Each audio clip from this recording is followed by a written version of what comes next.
Al contemplar las imágenes más características del arte barroco en Europa, a lo largo y ancho de su geografía, escuelas y estilos, pocas veces se vinculan aquellas a una época de fuertes tensiones políticas, económicas y religiosas que dieron lugar a largas y encarnizadas guerras, luchas civiles y revoluciones, coincidiendo con una gran pobreza, temibles hambrunas y mortales epidemias. Es decir, una etapa de crisis generalizada que tuvo como contrapartida la gran revolución científica, el extraordinario momento de la literatura y el apasionante mundo del arte al compás de la música de Monteverdi, Händel o Scarlatti.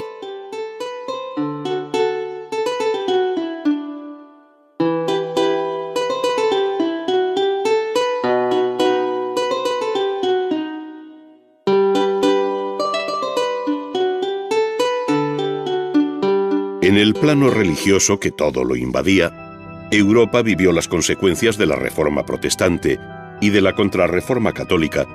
de tal modo que el mapa político-religioso de la Europa barroca arroja una complejidad extrema, donde además del catolicismo dominante en España, Francia, Austria, Bohemia, Hungría, Polonia, sur de Alemania e Irlanda, los luteranos se extendieron hacia las tierras nórdicas, mientras que el calvinismo franco-ginebrino encontró su mayor eco en Holanda, parte de Inglaterra y Escocia, además de pequeños enclaves en Francia, sin olvidar la importancia del anglicanismo en las Islas Británicas.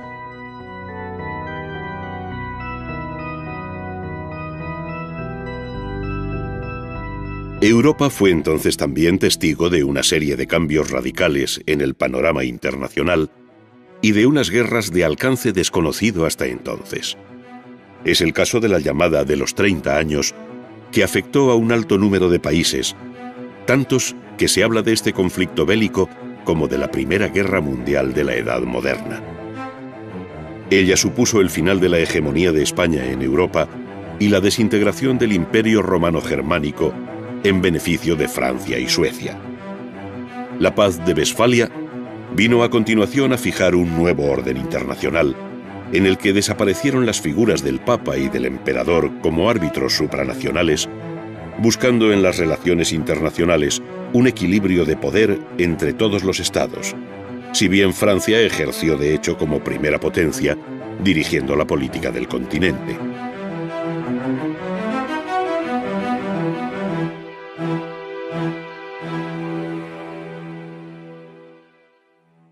Tras la Guerra de Sucesión al trono de España, la Paz de Utrecht, firmada en 1713 entre Francia, Inglaterra, Holanda, Saboya y Prusia, y la serie de tratados que siguieron a aquella, buscaron reforzar la idea de un equilibrio internacional, esta vez sin hegemonía alguna, aunque se atisbaba ya el poder creciente de Inglaterra, al menos en su dominio del mar.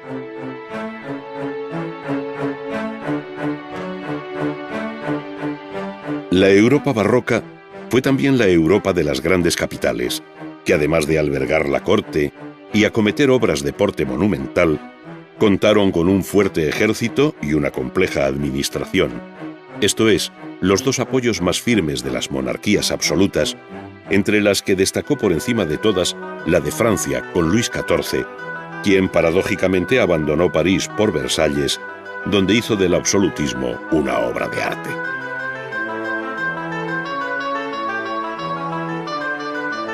La redefinición del mapa político de Europa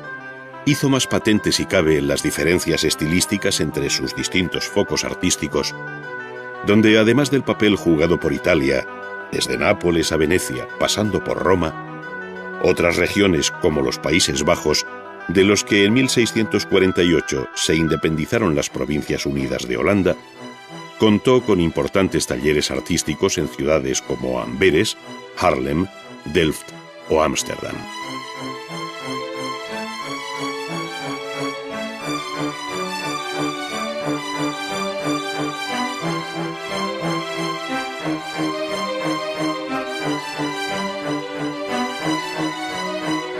Ámsterdam, donde residió Rembrandt, fue uno de los centros financieros más importantes de Europa y que, al decir de Roussignol en 1665,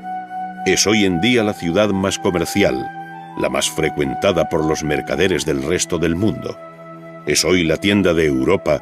o casi diría más bien del universo,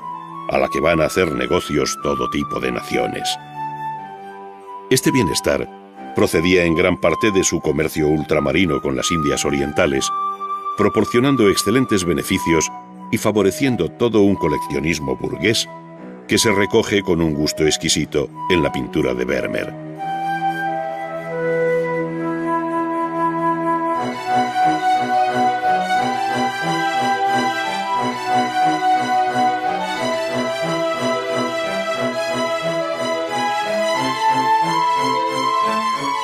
Muy distinto era el panorama español,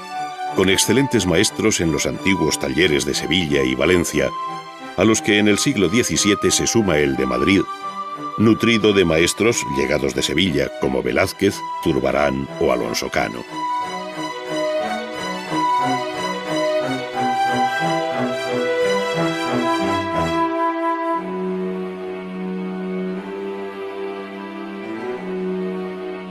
Solo Velázquez permaneció en la corte, donde dejó una obra excepcional al servicio de Felipe IV, para quien pintó, entre otros muchos lienzos, el cuadro de la rendición de Breda, más conocido como Las Lanzas,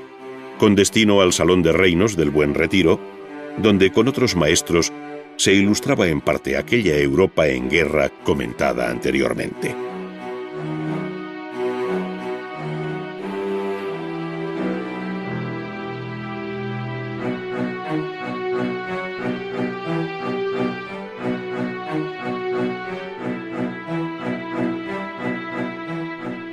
La obra artística y la vida de sus creadores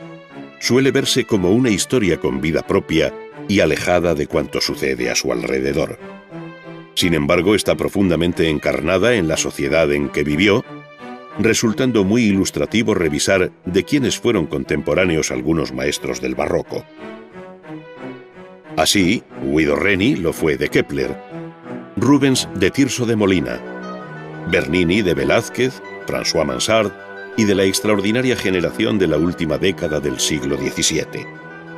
Todo en un interminable pero apasionante azar que hace de esta época un mundo fascinante.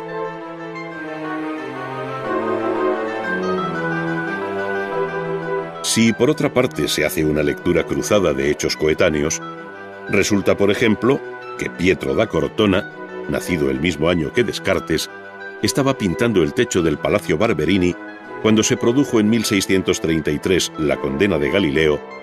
quien a su vez era rigurosamente contemporáneo de Gentileschi, Lope de Vega y Monteverdi.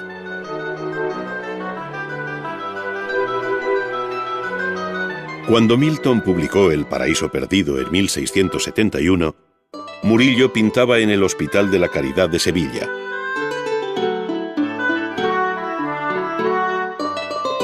Y en el año de 1682,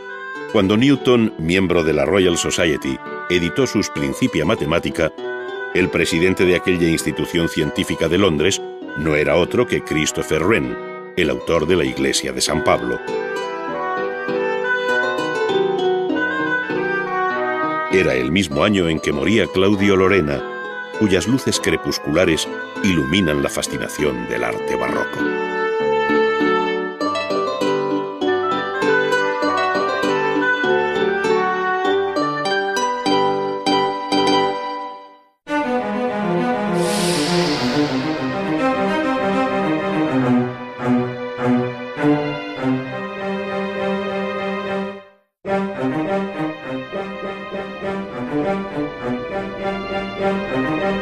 La arquitectura barroca de los siglos XVII y XVIII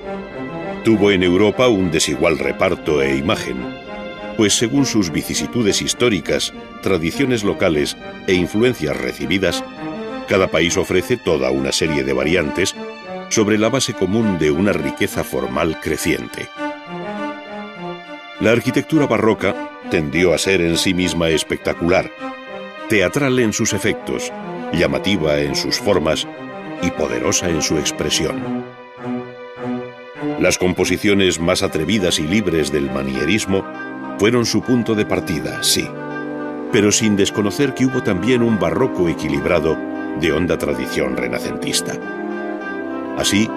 frente a la exuberancia barroca, existió una templanza igualmente barroca, tanto que cabe hablar de barroco y clasicismo como las dos caras de una misma moneda.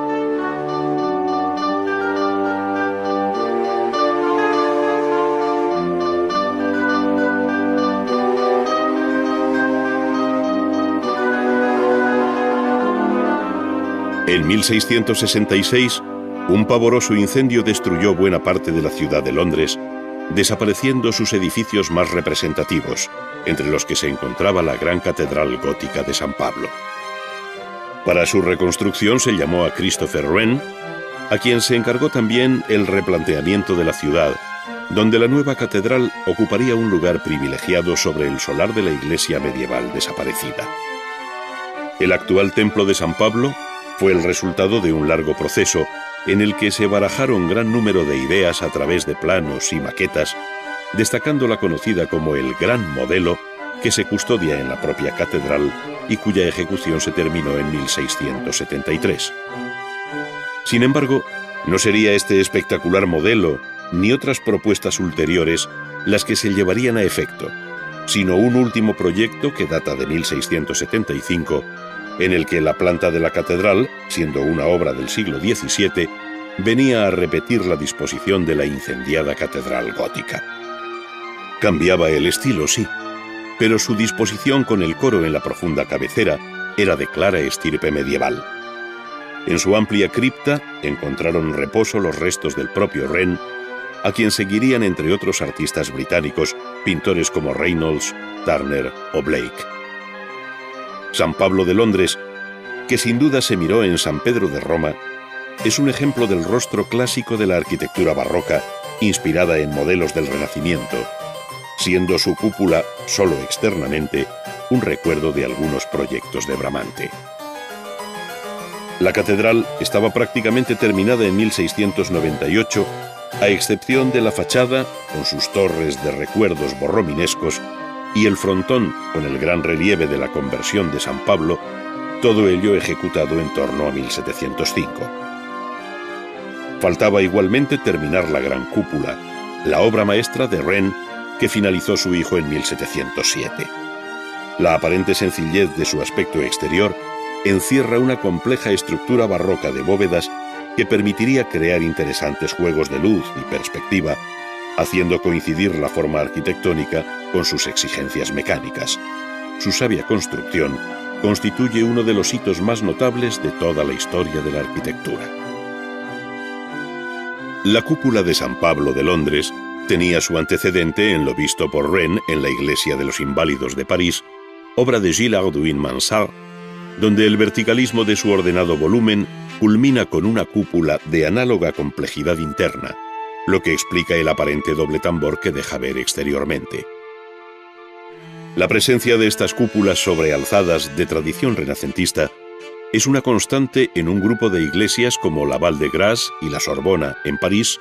o la Salute de Venecia, hasta que su sólida geometría se rompió en manos de los más atrevidos arquitectos del siglo XVII, como fueron Borromini y Guarino Guarini. En sus manos, la forma exterior de la cúpula perdió interés para no ser sino mero resultado de las necesidades lumínicas del interior. Por ello, Guarini, en la iglesia de San Lorenzo y en la capilla del Santo Sindone de Turín, abrió numerosos huecos que a modo de ojos iluminaban el interior de un modo sorprendente. La cúpula había dejado de ser una superficie curva continua para dar lugar a complejas formas estrelladas de disposición calidoscópica, en una combinación que, siendo esencialmente barroca, tiene algo de arcana belleza medieval.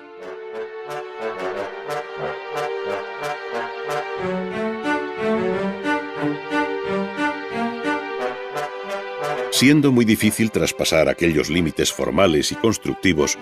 la cúpula y la arquitectura toda recuperaron el equilibrio de antaño a comienzos del siglo XVIII en obras como la iglesia de la Superga, también en Turín,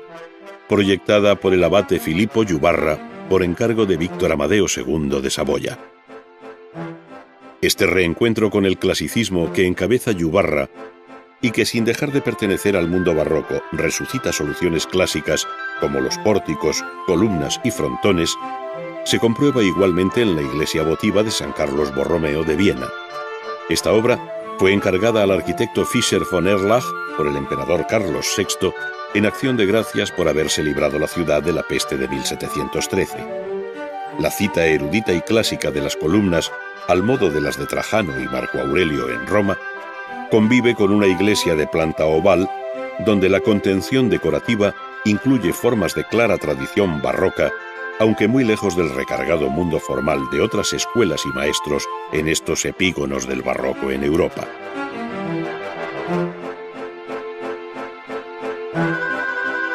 Paradójicamente, y cuando el barroco estaba en una fase final de vuelta al orden,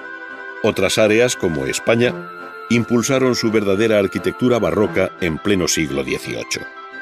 De ello son excelentes muestras tanto la fachada del Obradoiro de la Catedral de Santiago de Compostela, terminada por Casas y Novoa, como la más meridional fachada de la Catedral de Murcia, proyectada por Jaime Bort con una libertad compositiva sorprendente, donde no faltan detalles de claro perfil rococó. Otro tanto sucede en los países germánicos, donde abadías e iglesias de peregrinación como la de los 14 Santos de Baltasar Neumann ofrecen torreadas fachadas de muy tradicional perfil, aunque rematadas ahora por animados chapiteles bulbosos. A su vez, los interiores ofrecen un rico y amplio repertorio formal cuya verbosidad expresiva se aviene bien con el propio carácter barroco de la devoción popular a la que dieron cobijo, sin perder por ello elegancia y finura tanto en el detalle como en la orquestación general.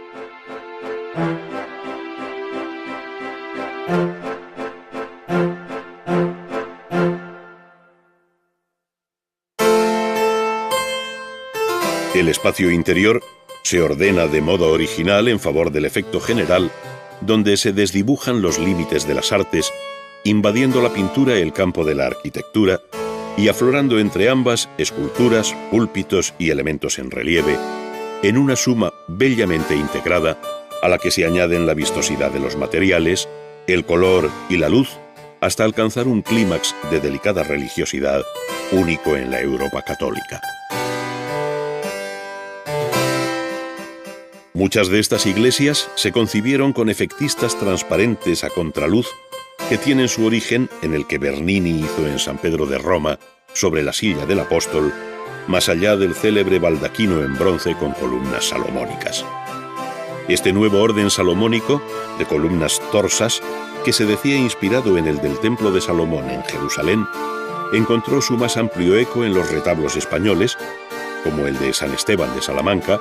una de las obras más conocidas de José Benito de Churriguera de finales del siglo XVII. Estos retablos salomónicos se prestan a composiciones diversas, fingiendo en ocasiones inexistentes espacios, como el retablo baldaquino del Hospital de la Caridad de Sevilla, de Simón Pineda, para albergar la escena del entierro de Cristo de Pedro Roldán. Si bien los retablos se hicieron en madera dorada, también existen ejemplos de bella arquitectura marmórea, siendo magníficos los tabernáculos exentos, entre los que destaca el del Sagrario de la Cartuja de Granada, proyectado por Francisco Izquierdo e iniciado en 1704. Con frecuencia, retablos, tabernáculos y capillas establecieron un diálogo a través del espacio y de la luz, de tal forma que su belleza radica precisamente en su pura musicalidad.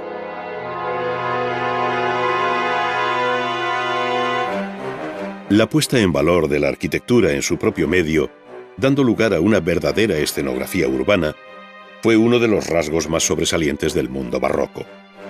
Roma, también en este aspecto, se convirtió en el ejemplo a imitar, pues la intervención de Bernini y otros arquitectos en sus calles y plazas, donde se alzaron espectaculares fachadas, obeliscos, puentes y escaleras, hicieron de la ciudad eterna una eterna lección de cómo la ciudad puede y debe ser considerada en sí misma como una obra de arte.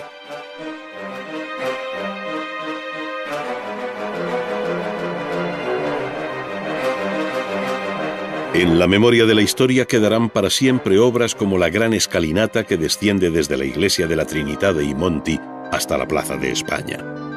Su autor fue Francesco de Santis, quien la hizo entre 1723 y 1726 a solicitud del Papa Inocencio XIII. Es, sin duda, una de las obras maestras del urbanismo barroco, como sucede igualmente con el conjunto de la Fontana di Trevi, proyectada por Nicola Salvi e inaugurada en 1762 por el Papa Clemente XIII.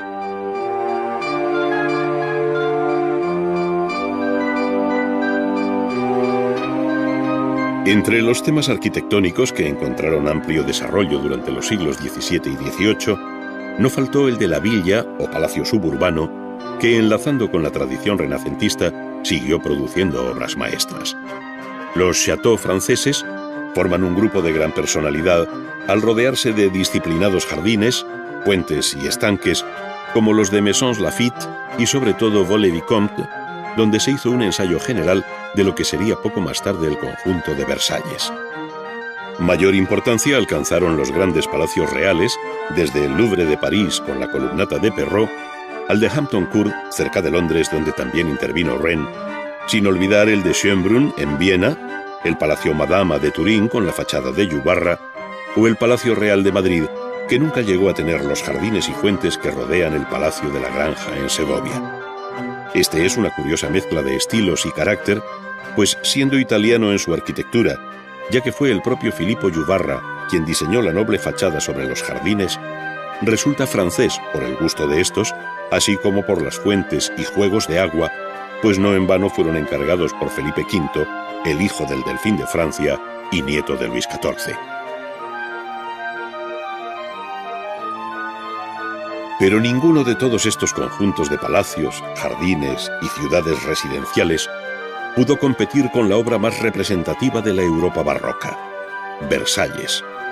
Sin duda fue la empresa constructiva de mayor empeño de Luis XIV, el Rey Sol, el monarca absoluto por excelencia, aquel que dijo: «El Estado soy yo». Esta afirmación de su omnímodo poder tiene traducción tangible en los dilatados horizontes de la composición general de Versalles,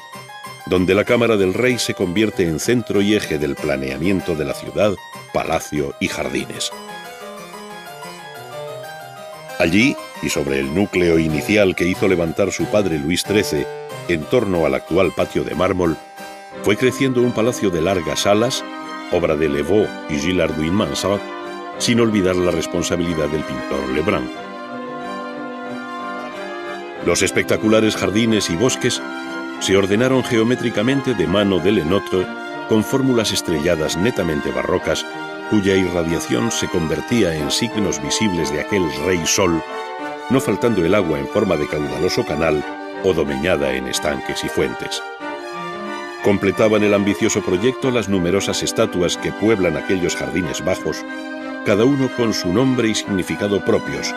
de los que el mismo Luis XIV dejó una curiosa descripción e itinerario. Bien puede afirmarse que Versalles fue el espejo en el que se miró gran parte del arte cortesano de las monarquías absolutas del siglo XVIII, imitando el lujo y carácter de su arquitectura, mobiliario, jardines y fuentes en una secreta pero evidente rivalidad.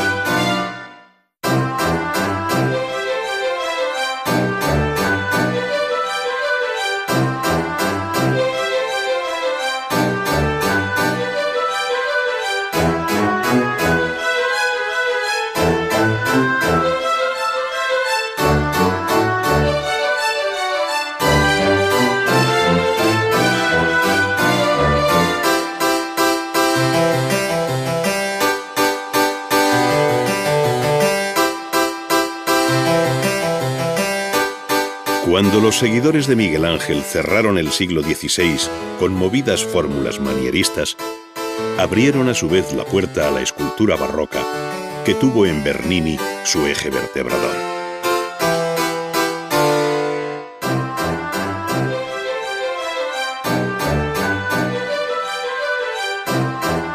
La obra de este escultor, nacido en Nápoles, pero romano de adopción, abarcó todos los géneros, desde los temas mitológicos como Eneas y Anaquises, o el grupo de Apolo y Dafne, cuyo bello cuerpo se transforma en un laurel al ser alcanzada por el dios, según cuenta Ovidio, hasta obras de formato menor, donde siempre destacará el muy expresivo busto de Constanza Bonarelli, tenido como el primer retrato moderno de la historia de la escultura.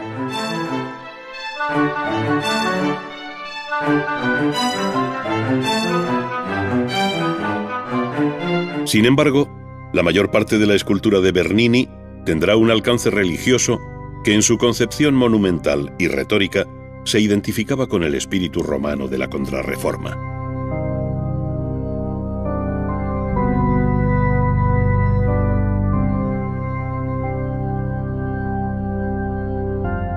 Tal es el carácter del Éxtasis de Santa Teresa, canonizada en 1622, unos años antes de que Bernini iniciara el grupo para la Capilla Cornaro. Allí interpretó la visión y palabras de la reformadora carmelita cuando escribió que veía a un ángel llevando en la mano un dardo de oro largo y al fin del hierro me parecía tener un poco de fuego. Este me parecía meter por el corazón algunas veces y que me llegaba a las entrañas. Al sacarle, me parecía las llevara consigo y que me dejaba toda abrasada en amor grande de Dios.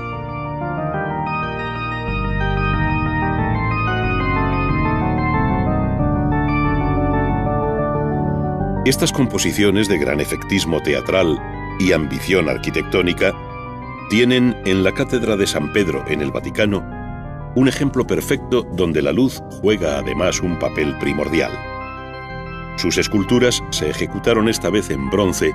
si bien es cierto que fue el mármol el material preferido por Bernini. Así lo atestigua la formidable figura de Longinos en uno de los machones bajo la cúpula de San Pedro, obra capital de la escultura barroca por su composición abierta, gesto actuante de la figura y magistral tratamiento de los paños. Sin duda, el modelo influyó en las vecinas estatuas debidas a otros maestros, como la de San Andrés, obra del escultor flamenco François di Quesnoy, establecido en Roma y conocido allí como Francesco Fiammingo.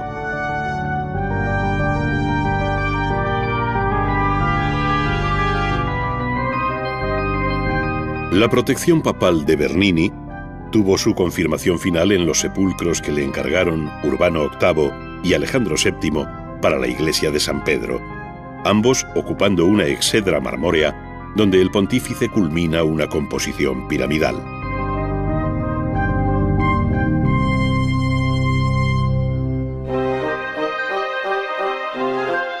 Completan estos extraordinarios grupos ejecutados en mármol y bronce las virtudes de los papas encarnadas en figuras femeninas, y la imagen de la muerte escribiendo el nombre del difunto, o mostrando el implacable reloj de arena con el tiempo ya agotado de la existencia humana.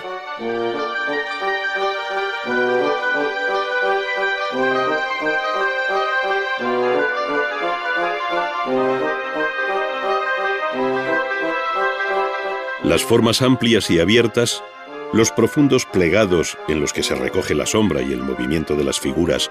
en un espacio del que se apropian como parte inmaterial de las mismas, caracterizan la gran escultura barroca en Europa, tanto en su faceta religiosa como áulica y mitológica, de la que son buenos ejemplos las obras de los escultores de Luis XIV, como Girardon y Coisevaux, que trabajaron para Versalles.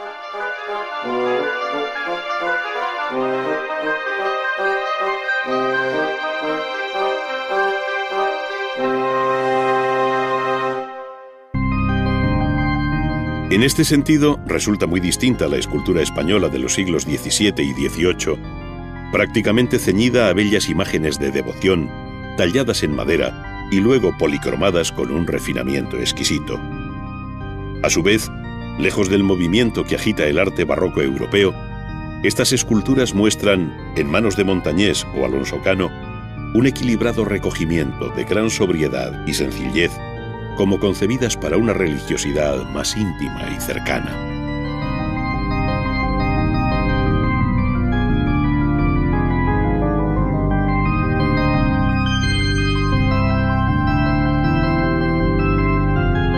Las imágenes de la Inmaculada Concepción,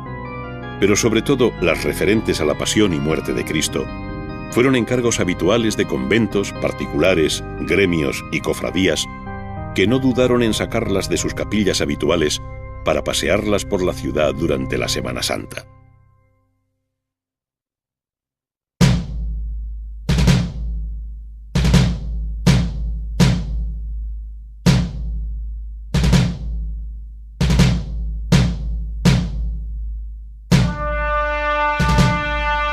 Valladolid y Sevilla,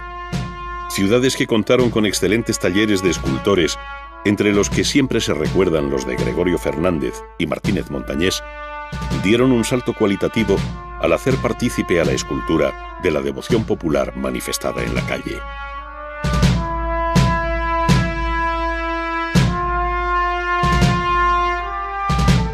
La iconografía de Cristo en la cruz llegó a convertirse en el reto más difícil para el escultor,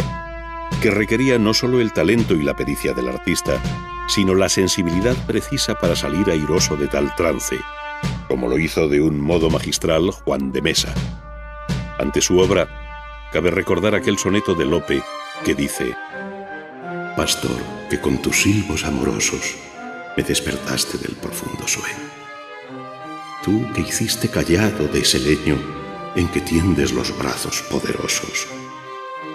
Vuelve los ojos a mi fe piadosos, pues te confieso por mi amor y dueño, y la palabra de seguirte empeño tus dulces silbos y pies hermosos. Oye, pastor, que por amor mueres, no te espante el rigor de mis pecados, pues tan amigo de rendidos eres. Espera, pues, y escucha mis cuidados. Pero ¿cómo te digo que me esperes, si estás para esperar los pies clavados?»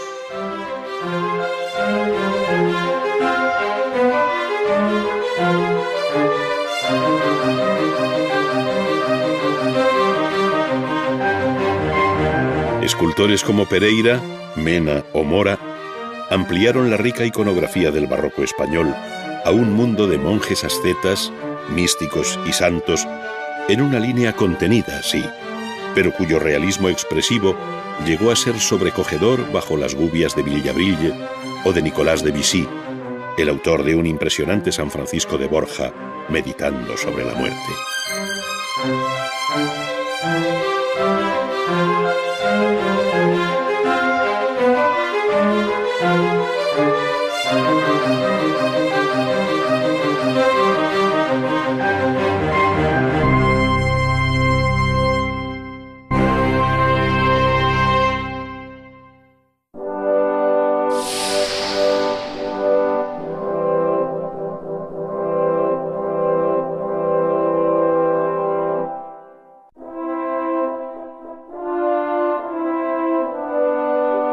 Los siglos XVII y XVIII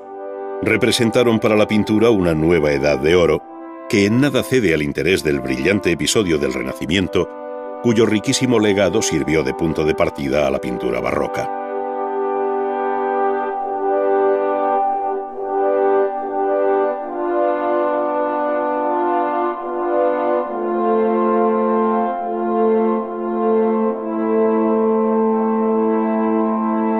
Una formidable generación de pintores, entre los que se contarían maestros como Rubens, Van Dyck, Poussin, Rembrandt, Velázquez, Murillo o Rivera, dilató los horizontes de la pintura barroca con una nueva concepción de la luz, del color y de la composición, que en cada escuela tuvo su propia personalidad.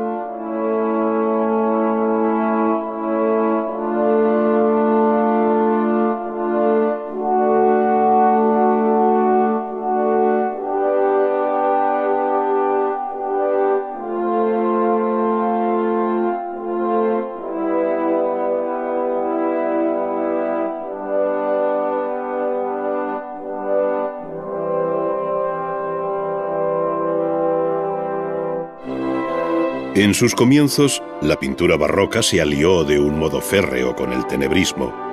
aquella tendencia que, iniciada por Caravaggio, utilizó fuertes contrastes de luz y sombra,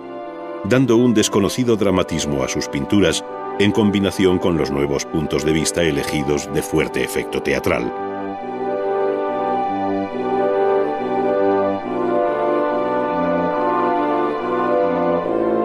Su célebre Vocación de San Mateo es un claro ejercicio de esta manipulación de la luz que viene dirigida desde fuera del lienzo para destacar el grupo que le interesa al pintor.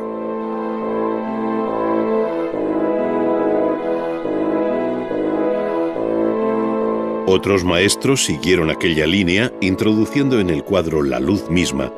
cerrando mucho el diafragma lumínico y sumiendo en la oscuridad el resto de la pintura. Así, la luz, que siempre había sido junto con el color, guía y norte de la pintura, adquirió ahora un silencioso protagonismo que por exceso o por defecto, por origen o dirección, transforma el espacio, le da profundidad y refuerza o disuelve la materia, actuando como un decisivo mecanismo envolvente.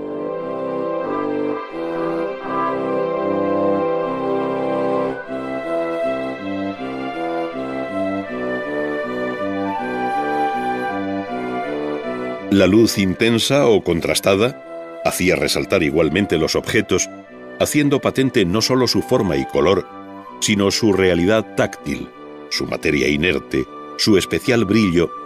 llegando a ser este un campo que contó con excelentes especialistas, el de los bodegones.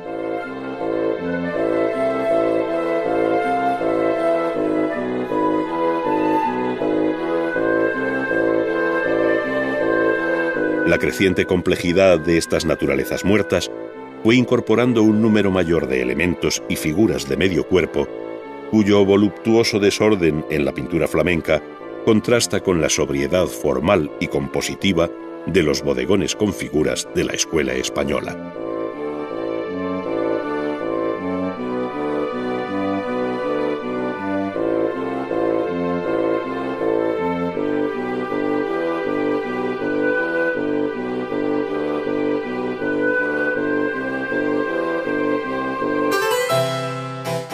Además de la luz, fue la composición otro de los aspectos que mejor definen esta nueva etapa barroca,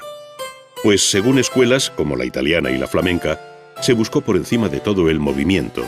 las líneas cruzadas y oblicuas, el movimiento inestable y una cierta tensión centrífuga que en el caso de Rubens adquiere una fuerza especial por el sabio dominio de las masas aprendido en Miguel Ángel. Sin embargo, no toda la pintura de este momento se rigió por los mismos parámetros, y así, las escuelas española y francesa, la pintura de Velázquez y Poussin, por ejemplo, tendió a composiciones ordenadas, disponiendo las figuras en actitudes estáticas que tienen mucho que ver con la estatuaria clásica.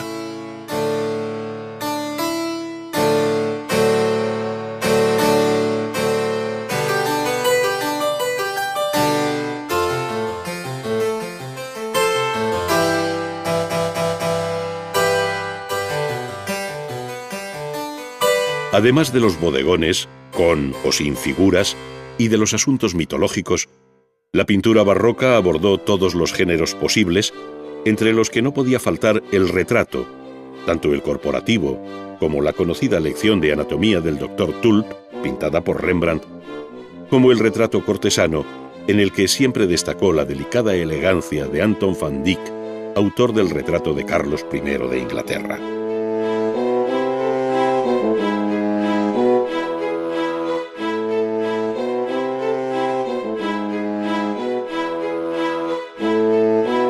Una época como la barroca, que vivió la ofensiva de la Contrarreforma y la apología de la religión católica, tuvo uno de sus más firmes apoyos propagandísticos en la pintura. Desde el carácter heroico que Rubens supo imprimir al asunto religioso, hasta el tratamiento familiar y doméstico que les dio Murillo, pasando por el gran cuadro de aparato que conmemora milagros e intercesiones de la Sagrada Forma, la rica iconografía de la pintura religiosa alcanzó entonces su momento culminante.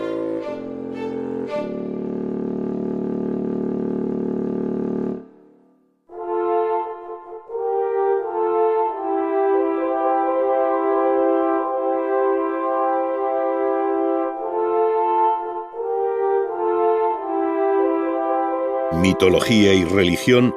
fueron también los dos grandes temas que desarrolló la gran pintura mural, especialmente en Italia, donde nunca se perdió la tradición de la técnica al buon fresco. La obra que inicia la serie barroca es el temprano triunfo de Baco y Ariadna, de Aníbal Carracci, en el Palacio Farnesio de Roma, donde se aprecia aún su carácter manierista. Este desaparece en la visión inequívocamente barroca en el techo del Palacio Barberini, de Pietro da Cortona, o en la espectacular bóveda de la iglesia de San Ignacio, también en Roma, de Andrea Pozzo, uno de los perspectivistas más importantes que ha dado la historia de la pintura.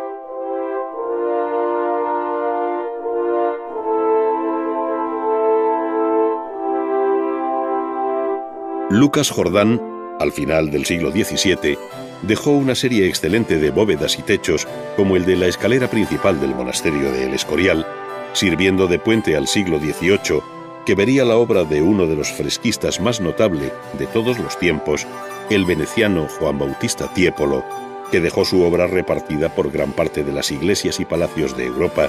desde Würzburgo hasta Madrid. El final de la pintura barroca en el siglo XVIII estuvo influido por el gusto francés, amable y sensual, que se conoce bajo el nombre de rococó, coincidiendo en gran parte con el reinado de Luis XV. Las telas de Watteau, pero sobre todo las de Boucher, con los conocidos retratos de Madame Pompadour, las diosas anacaradas y los desnudos nada ingenuos, dan buena medida de aquel carácter voluptuoso en que se sumió la pintura francesa.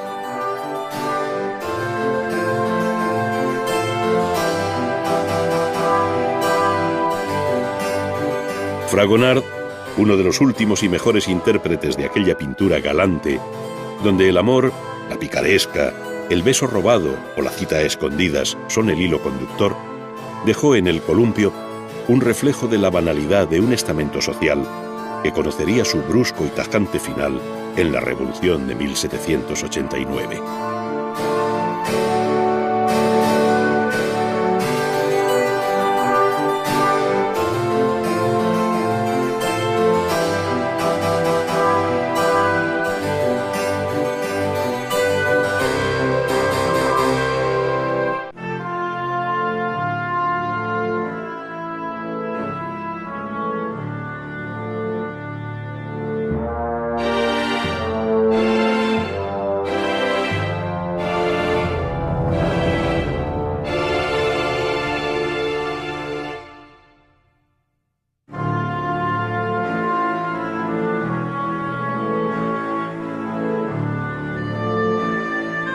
La talla en madera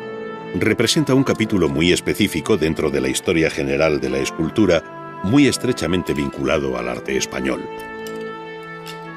Como en otras ramas de la escultura, además del talento del maestro se requiere un verdadero equipo de trabajo, pues son varios los oficios que allí intervienen, en especial si se trata de escultura policromada. Maestros, oficiales y aprendices formaron los talleres donde muchas veces fueron vínculos familiares los que dieron una callada cohesión interna al trabajo, transmitiéndose el oficio, sus secretos y recetas de padres a hijos.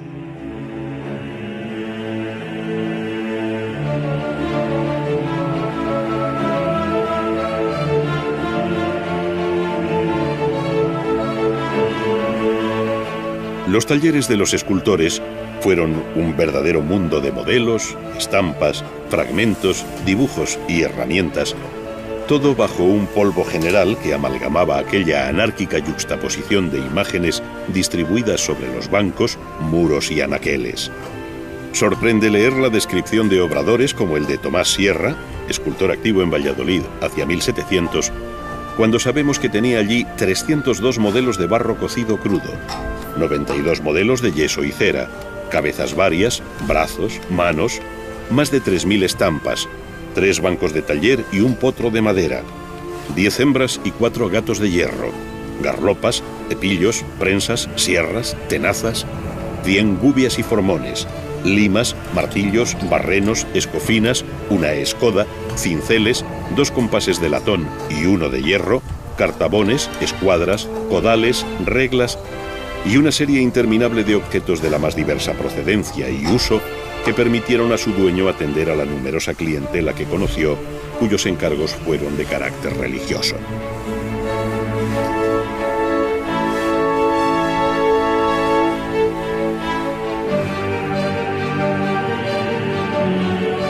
El dibujo, como punto de partida para la formalización de la idea, es el paso preliminar e ineludible que todo artista debe afrontar.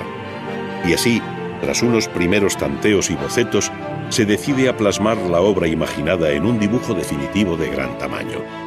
Allí queda fijada la composición general, las actitudes, gestos y expresiones que poco a poco permiten al autor identificarse con su nueva obra, reconociéndola como propia. No solo son las formas cuyos perfiles corrige y asegura constantemente, sino que incluso cambiando de lápiz, añade algo de color, da leves toques de luz, subraya las sombras y de este modo el incipiente modelado se va haciendo cada vez más firme hasta que al final resulta un dibujo de inequívoca naturaleza escultórica.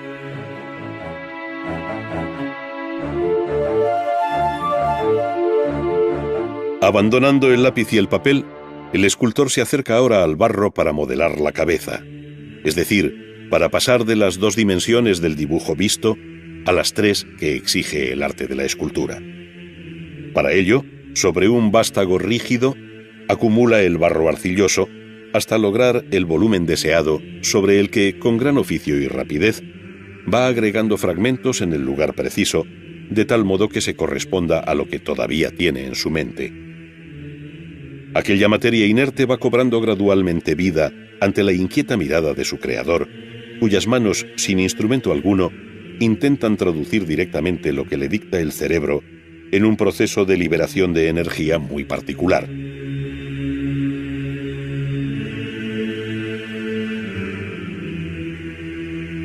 Aquel boceto en barro, cuya humedad y frescura hay que conservar a todo trance para poder seguir trabajando en él, conoce después una larga fase de cuidadoso modelado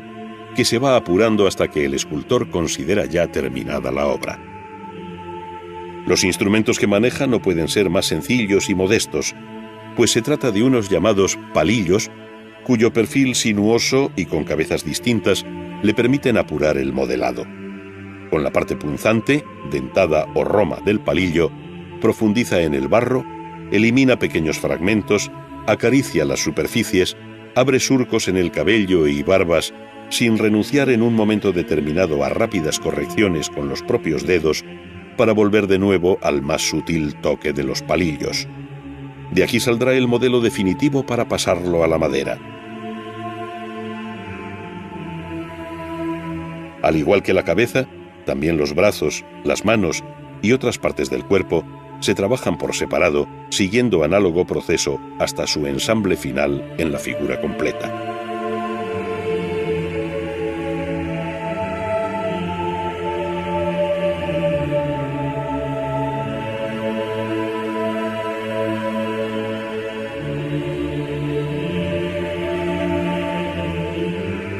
La talla en madera ha utilizado a lo largo de la historia especies muy distintas, desde el socorrido y dulce pino hasta el noble nogal, pasando por el castaño, el cedro, el roble, el álamo, la encina, el tilo y el peral, entre las más frecuentes. Cada una de estas maderas, que siempre se tallan una vez que están bien secas y curadas,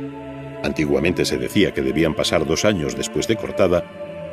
tiene sus propias virtudes en cuanto a dureza, vetas, nudos y fibrosidad,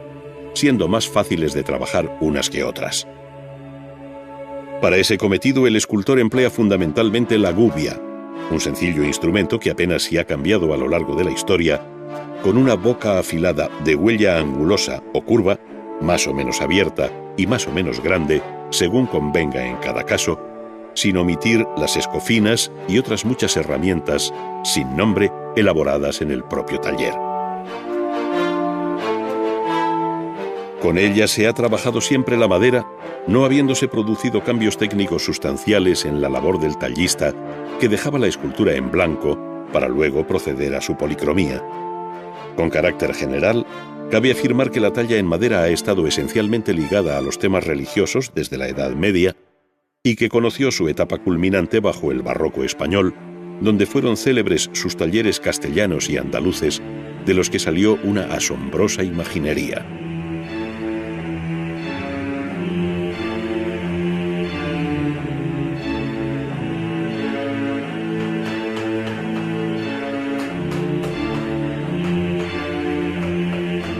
Una vez elegida la madera y fijado el volumen del que saldrá la cabeza a partir del modelo en barro, el escultor coteja con este las medidas básicas, ayudándose de un pequeño aparato que sirve para lo que se llama el sacado de puntos. Por medio de él, se traslada y señala en la madera unos puntos que le sirven de guía para hacer en definitiva una copia en madera, es decir, la obra final que conserva la misma escala que tiene el modelo.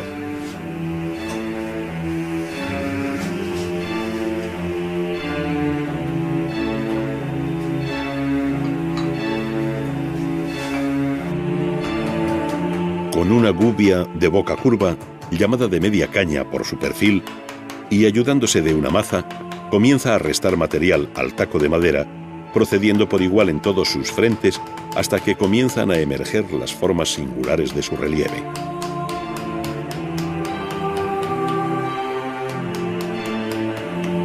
Para seguir con fidelidad y una precisión casi mecánica el modelo,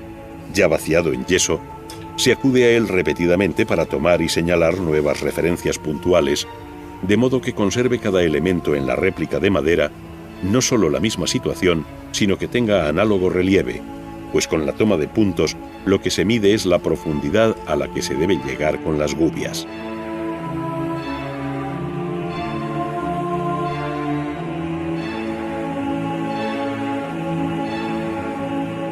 Después de desbastar la madera,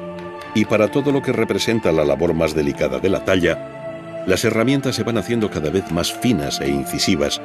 y abandonando la maza inicial, se controlan solamente con la fuerza de la mano. Por esta razón, se buscan maderas dulces, como el pino y el alerce, o todo lo más de una dureza media, como el tilo, con el que se acomete esta cabeza.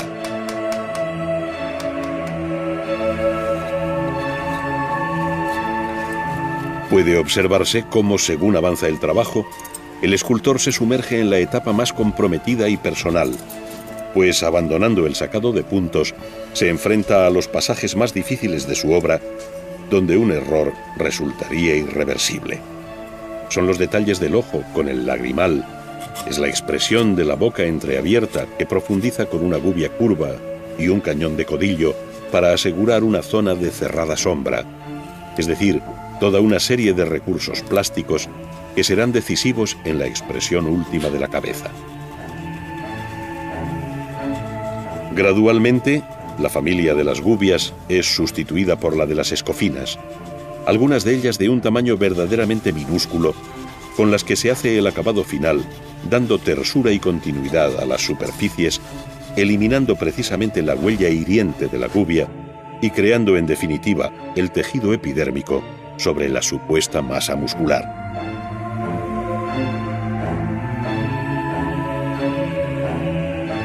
Una vez terminado el trabajo del escultor, comienza el del pintor, para lo cual hay que preparar o aparejar la madera, es decir, hay que darle varias manos de una mezcla de yeso y agua de cola, cubriendo bien todos los poros, de tal modo que una vez seca, esta imprimación sirva de base a la pintura y dorado posterior. Paradójicamente, y a distancia, la cabeza de madera parece ahora una obra marmórea, pero pronto comenzará a cobrar vida a través del color, pues la imaginería española de tradición barroca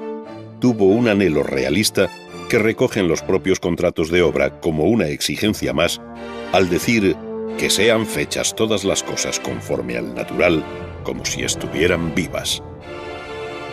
En este sentido, el pintor maneja los pinceles y los colores disueltos en aceite como si estuviera pintando sobre lienzo, por capas y cuidando los detalles del rostro, desde la carnación hasta el color del pelo y barba, siendo de la mayor importancia para la expresión final la mirada interrogante con pequeños toques de luz reflejada sobre el iris. Los llamados rubores sobre el pómulo, sabiamente diluidos, y el paciente acabado con una vejiga de cordero, que no deja huella como el pelo del pincel, representan el final de este episodio.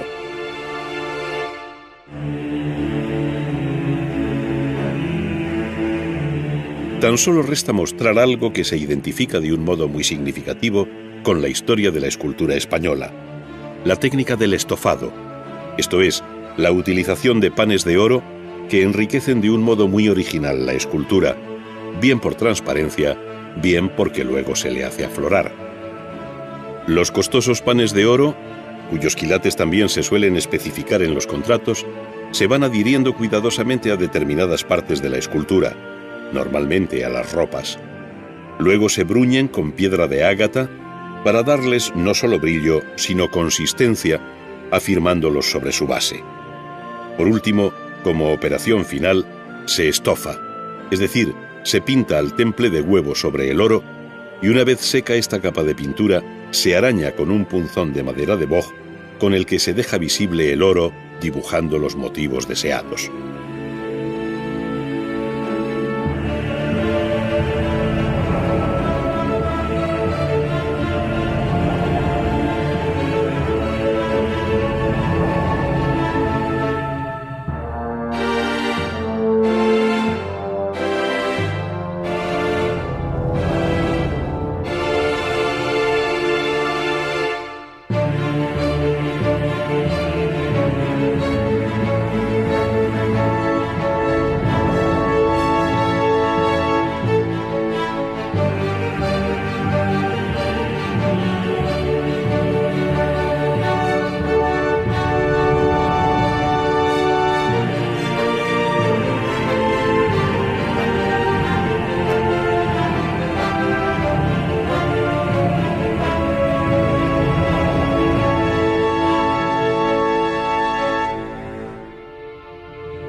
Bienvenidos a Ars Magna,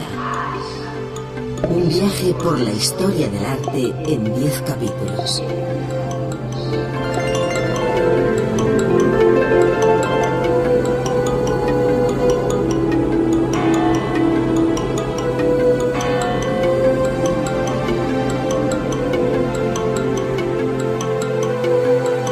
A través de sus contenidos podrán recorrer la evolución de las diferentes disciplinas artísticas, conocer el arte producido en los 5 continentes y descubrir las técnicas empleadas por pintores, escultores, artesanos y constructores.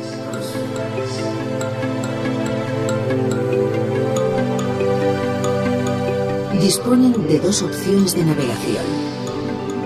el acceso lineal, que permite visualizar los contenidos de cada disco sin interrupción alguna, y el modo interactivo, que posibilita la selección de secuencias audiovisuales en el orden apetecido.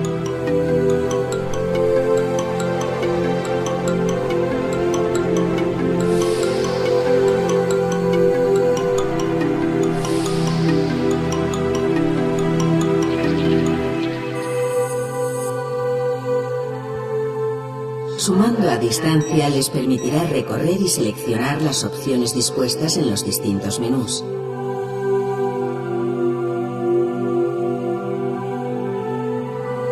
Interrumpir la secuencia elegida para acceder al menú o exposición audiovisual siguiente.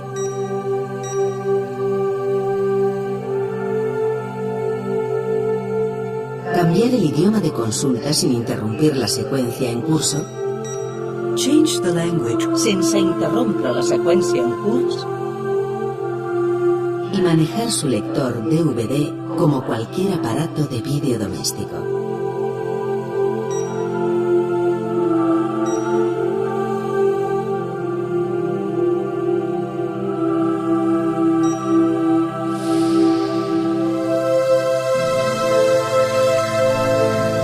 Les deseamos